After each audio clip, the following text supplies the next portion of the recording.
자, 마지막 강의인데요. 기체 반응의 법칙이라는 걸 배울 거예요. 기체 반응의 법칙. 쉽게 말해서 기체하고 기체가 반응할 때, 꼭 기체여야 돼. 기체끼리 반응할 때 이러한 법칙을 따른다는 겁니다. 기체끼리 반응할 때 이러이러한 법칙을 따르더라. 그 법칙이 뭔지 소개해주는 어떤 시간이라고 보면 되겠어요. 자, 어떤 법칙이 성립하냐 좀 어렵게 써있는데 부피 사이에 간단한 정수기가 성립한다. 이게 기체 반응의 법칙인데 무슨 소리냐? 우리 수소하고 산소가 만나서 수증기를 만들 때 우리 기억하죠? 수소하고 산소가 만나서 수증기 H2O를 만들 때 우리 개수 맞춰서 써. 개수. 여기 수소가 원자가 2개가 있고요. 산소 원자가 2개가 있죠? 여기는 수소 2개 있고 산소 하나밖에 없잖아. 저 앞에 개수를 2를 맞췄죠?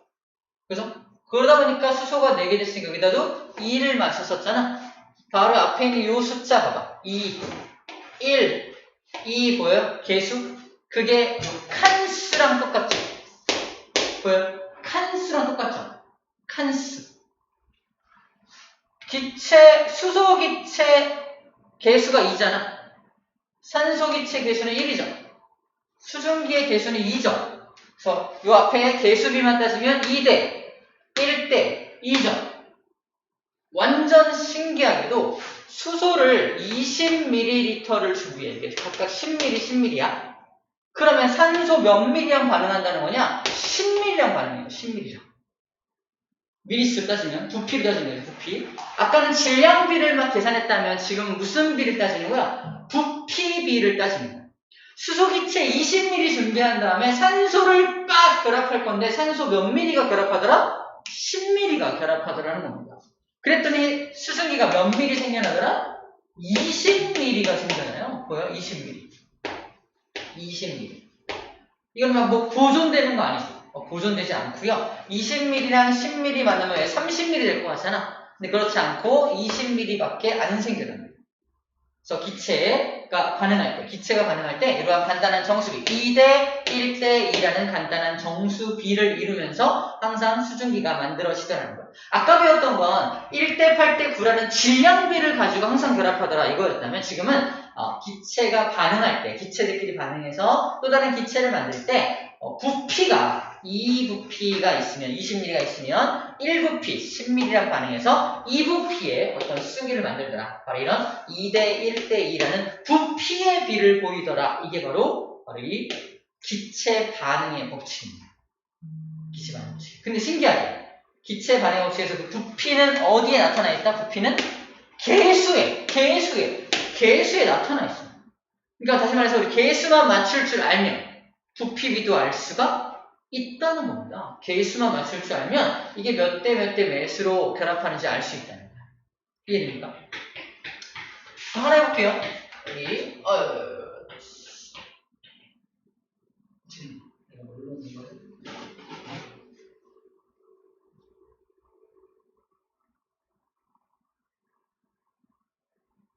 이거죠. 자. 수소, 산소, 수증기 2대 1대 2의 개수비를 맞출 수 있다면 부피비가 2대 1대 2로 결합합니다. 분자수가 두 분자, 한 분자, 두 분자일 경우에 자 개수가 2대 1대 2라면 부피비도 2대 1대 2라는 얘기를 해주고 있는 거고요. 자 여기 분자 봐봐. 분자가 여기 들어있죠? 분자 들어있는 거 보여? 해줄게요. 자 그 다음에 두 번째 법칙인데 잘 봐. 여기 이만큼의 이 상자가 부피 하나를 말해서 부피 하나. 자, 부피 하나 속에 분자가 몇 개 들어있어? 하나 들어있죠. 자, 부피 하나당 분자가 하나 들어있어요. 여기도 부피 하나에 분자 몇 개 들어있어? 분자가 하나 들어있죠. 여기도 부피 하나에 분자가 몇 개 들어있어? 하나 들어있죠. 바로 이게 그냥 아보가드로의 법칙이야. 뭔 소리냐? 아보가드로 법칙은 뭐냐면 만약에 수소 20ml하고 산소 20ml를 준비해요. 둘이 부피가 어때요? 같죠? 부피가 둘이 똑같으면 얘 봐봐. 여기 부피하고 둘이 부피가 똑같지? 부피가 똑같으면 그 안에 들어있는 분자 몇 개야? 하나, 둘. 여기도 몇 개야? 하나, 두 개죠. 분자. 부피가 같으면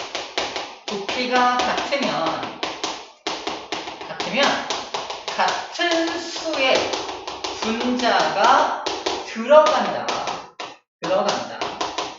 부피가 둘이 똑같아? 그럼 둘은 같은 개수의 분자가 들어있겠네. 수소 20ml하고 산소 20ml 분자수가 몇 대 몇이냐? 같은 수니까 1대1의 분자수를 보이겠네. 그 안에 들어있는 분자의 수는 둘이 같겠네 라는 거예요. 이게 바로 무슨 법칙이다? 아보가드로의 법칙입니다. 딴 거 없어요. 아보가드로의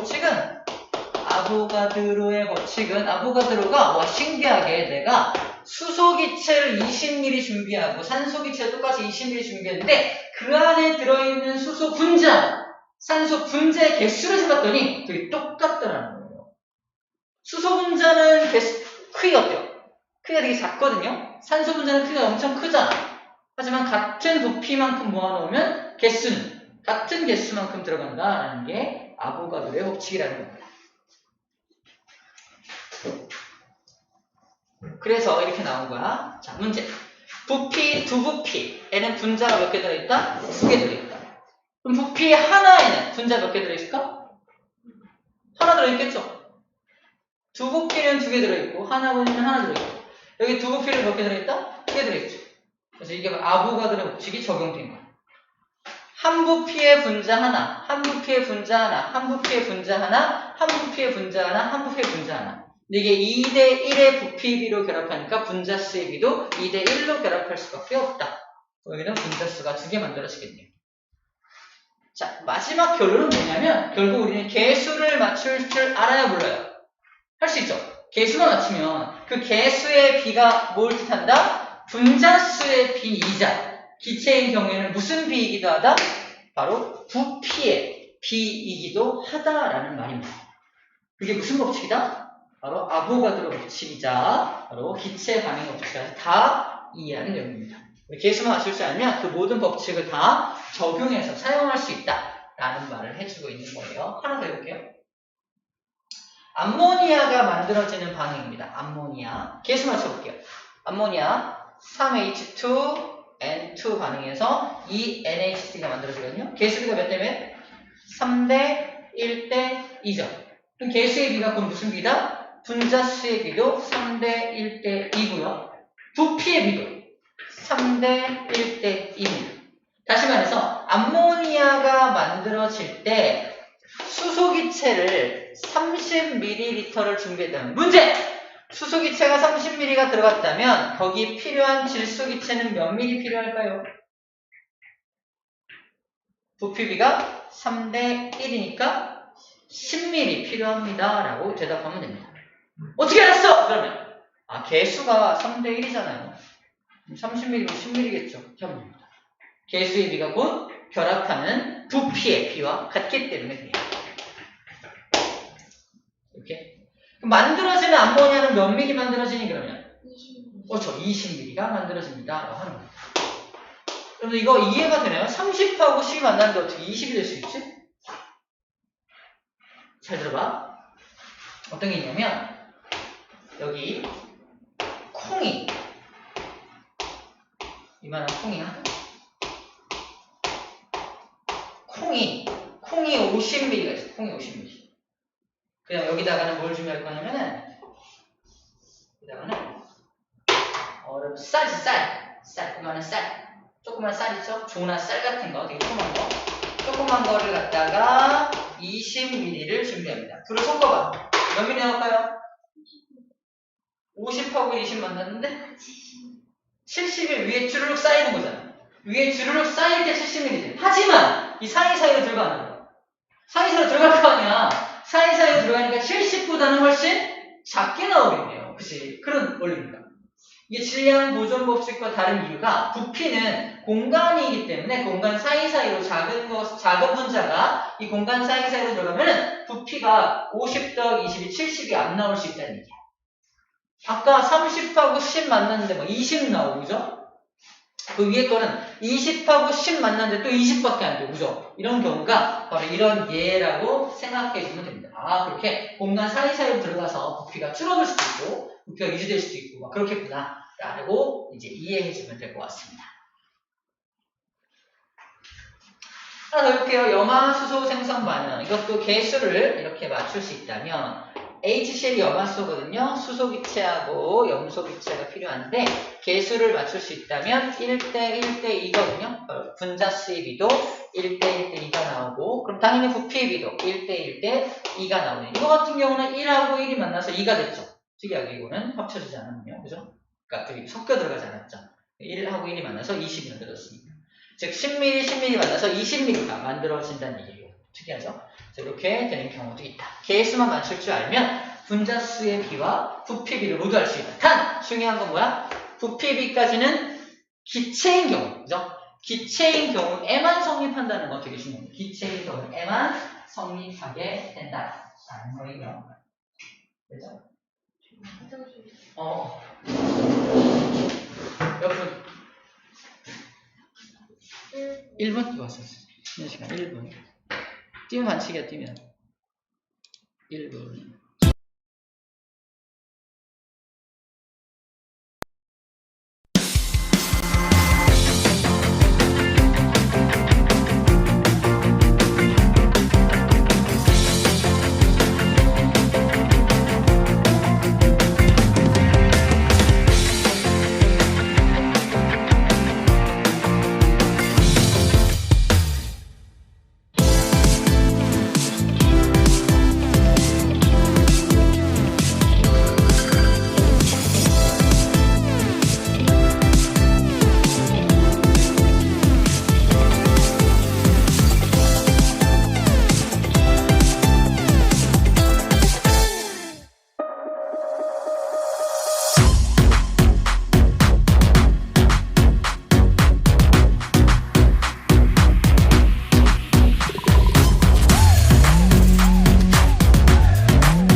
이제 시작할 수 있습니다.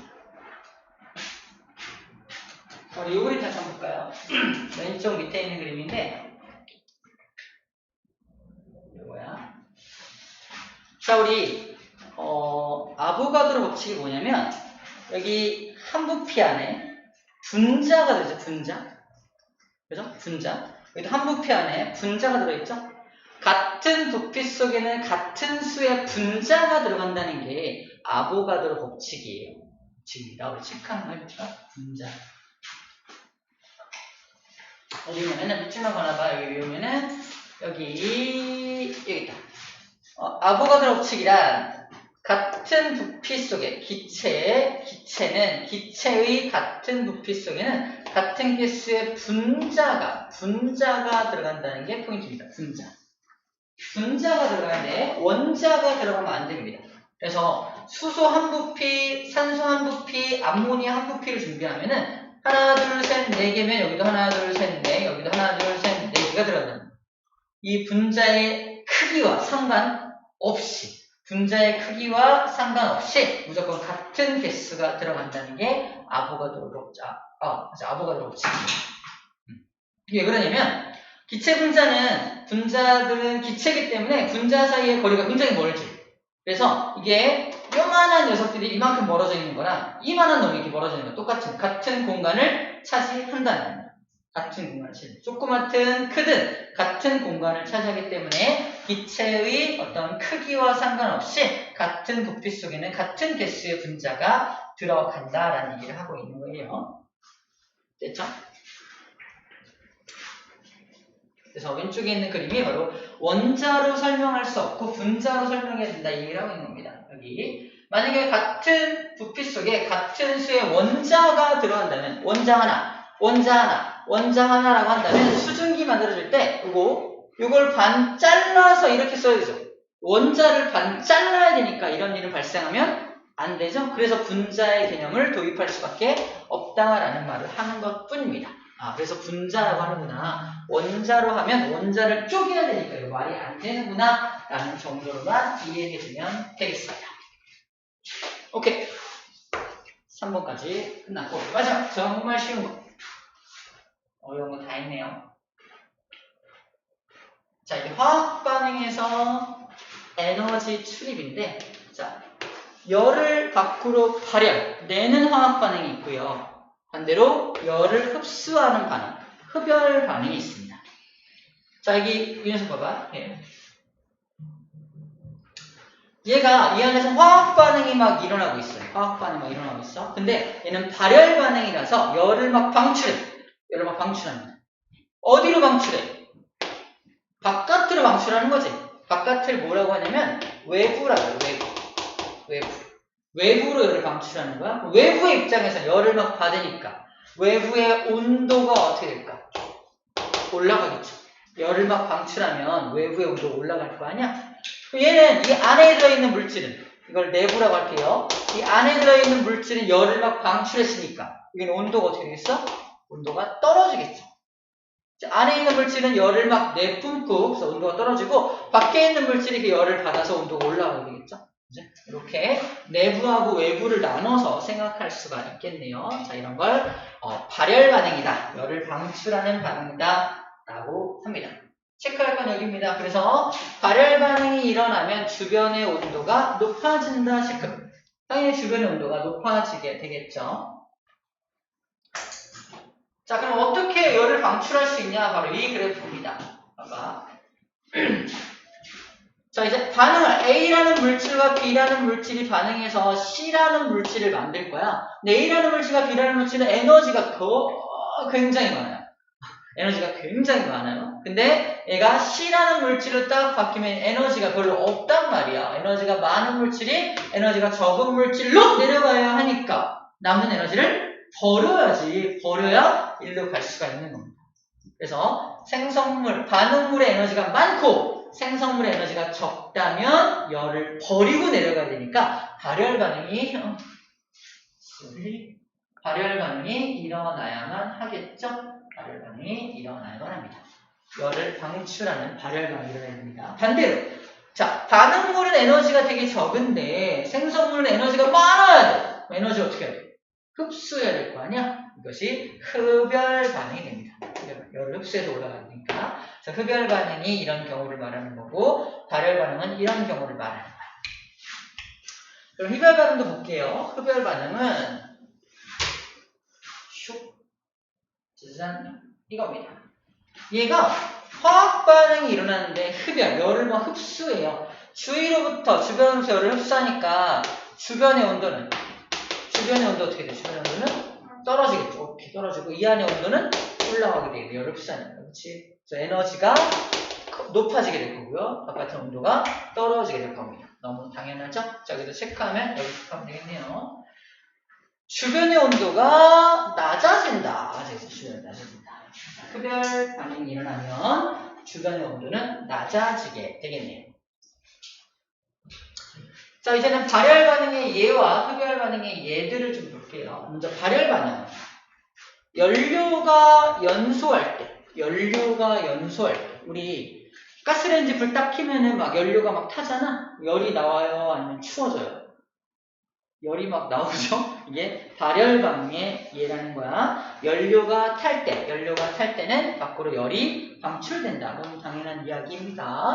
그래서 연료는 여기서 메탄가스를 예를 들고 있고요. 얘가 산소랑 반응해서 연소를 하게 되면 이산화탄소와 물로 변화가 되면서 열이 방출되게 됩니다. 오케이. 두 번째, 철이 녹슨다. 녹슨 철 본 적 있어요?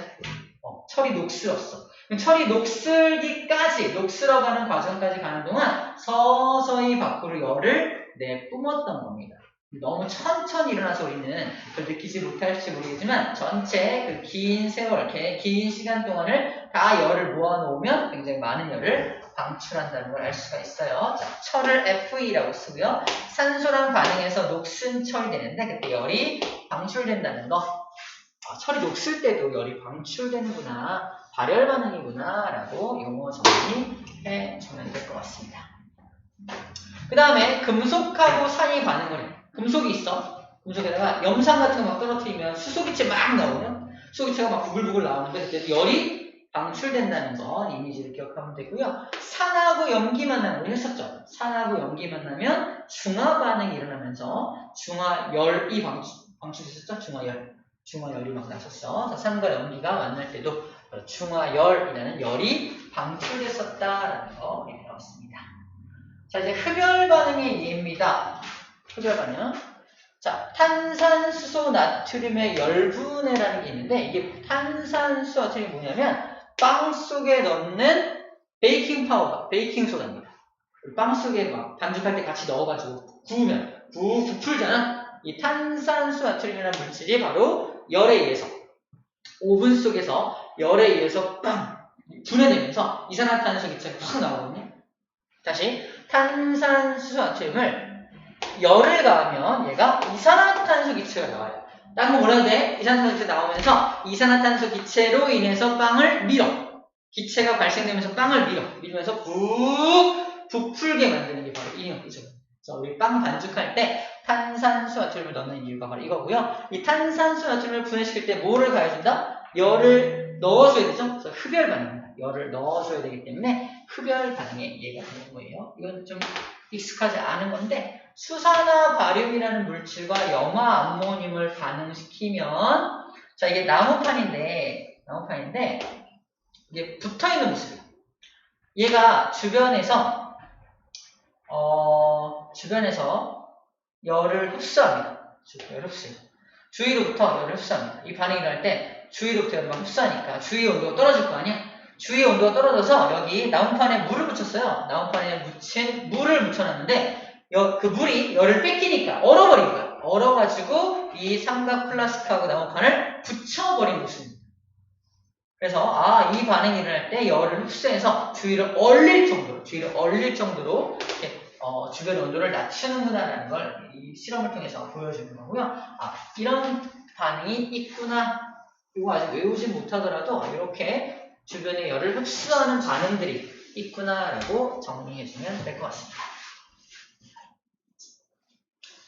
자, 화학 반응에서 열 에너지를 방출하는 경우도 있고 열 에너지를 흡수하는 경우도 있잖아. 열 에너지를 방출하면서 이용하는 일상생활에서 이용하는 경우를 정리해 볼게요. 연료를 태운다. 연료를 태우면서 난방도 하고 그리고 요리도 하고 막 그러잖아요. 이것도 발열 반응이라는 반응을 이용하는 것이다 생각하면 되고요. 휴대용 손난로, 우리 철가루, 휴대용 손난로 안에 철가루가 들어있고요. 철가루를 이제 막 흔들면서 산소하고 반응시키면서 철가루를 녹슬게 하는 거예요. 빠르게 녹슬게 하면서 열이 방출되게끔 하는 게 바로 이 휴대용 손난로의 원리입니다. 자체 발열 용기는 이거는 좀 어려운데 산화칼슘하고 물을 반응을 시켜요. 그래서 발생하는 열을 이용해서 어떤 그릇에서 열이 막 나. 그래서 거기다 밥을 집어넣으면 찬밥을 넣더라도 거기다 한참 집어넣고 있으면은 이제 여기서 뜨끈뜨끈해집니다. 그래서 우리 어떤 캠핑 같은 거 갔을 때 불을 쓸 수 없을 때 산에 가면 불 못 쓰잖아. 불을 쓸 수 없을 때 이런 자체 발열 용기를 이용해서 밥을 해먹는 경우도 있어요. 본 적은 없죠. 자, 제설제. 우리 눈 오면 막 뿌리는 하얀 가발은 그걸 제설제라고 하잖아. 제설제를 뿌리면은 걔가 열을 방출합니다. 녹으면서 열을 막 방출해. 그래서 눈을 녹여버리고. 그래서 눈이 얼지 않게끔 녹이는 역할을 하는 거. 자, 여기까지가 발열 반응을 이용하는 예가 되고요. 휴대용 냉각팩은 이거는 이제 탕 터트리면은 질산 암모늄이 물에 용해될 때 그 안에 본 적 있나? 이만한 팩인데 그 안에 조그만 또 팩이 있어서 이걸 안에 있는 팩을 톡 터트리면은 막 반응을 하면서 얼어요. 얼면서 주변 온도를 주변에서 열을 막 뺐겠죠? 열을 막 흡수하면서 얼어버려요. 흡열 반응의 예라고 볼 수가 있습니다. 우리 화학 반응에서는 열을 방출하기도 하고 흡수하기도 하는데 그걸 이용해서 일상생활에 이용하고 있구나 라는 정도로 이해하면 화학 진도를 맞춰지게 됩니다. 자, 계량하기 이슈 빨리 풀어볼게요. 밑에 네 문제.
자, 문제는 같이 해볼까요? 1번. 같은 온도, 같은 압력에서 기체가 반응하여 새로운 기체를 생성할 때 각 기체의 부피 사이에는 간단한 정수비가 성립하는 게 기체 반응의 원칙이었죠? 첫 번째 답은 정수비가입니다. 두 번째. 같은 온도, 같은 압력에서 기체의 부피비, 뭐 2대 1대2라는 기체의 부피비는 뭐와 똑같다? 간단하게는 분자수비, 그죠? 분자수비 또는 개수비 다 똑같죠? 개수비 또는 분자수비 다 똑같습니다. 어떤 것은 괜찮아요? 한번 열을 흡수하는 반응은 흡열 반응이라고 하고요. 열을 방출하는 반응은 발열 반응이라고 합니다. 4번. 발열 반응이 일어나면 주변의 온도는 높아지겠죠? 흡열 반응이 일어나면 주위의 온도는 낮아집니다. 자, 다음 시간에도 이제 문제 풀고 나서 이 책 가지고 와줘야 돼요. 가지고 와서 형한테 사인을 받아야 됩니다. 오늘도 문제 풀어온 거 사인해줄게요. 시점 문제 써? 아하, 그렇군요. 시점 꼭 캐고 사인 받아야 돼. 그렇죠? 시점까지 다른 사람 있죠? 사인.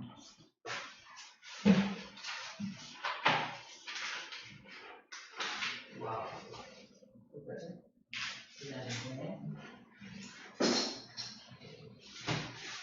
여기까지 있네요. 이거 찍으면서 할 수 있을 것 같아?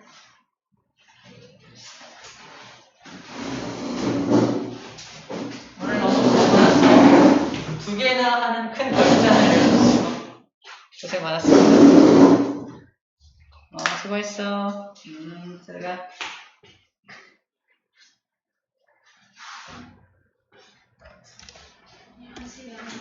좋아. 좋아.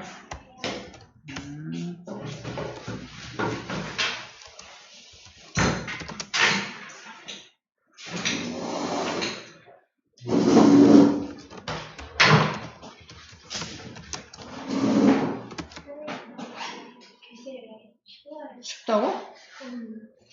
다들 더워하는 것 같은데. 더워하는 것 같은데. 내가 시원하게 입고 왔네, 오늘. 뭐, 걸칠 거 없어?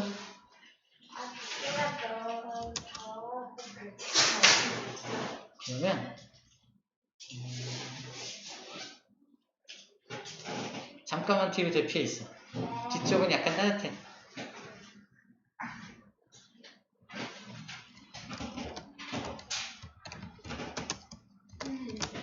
어? 그러니까.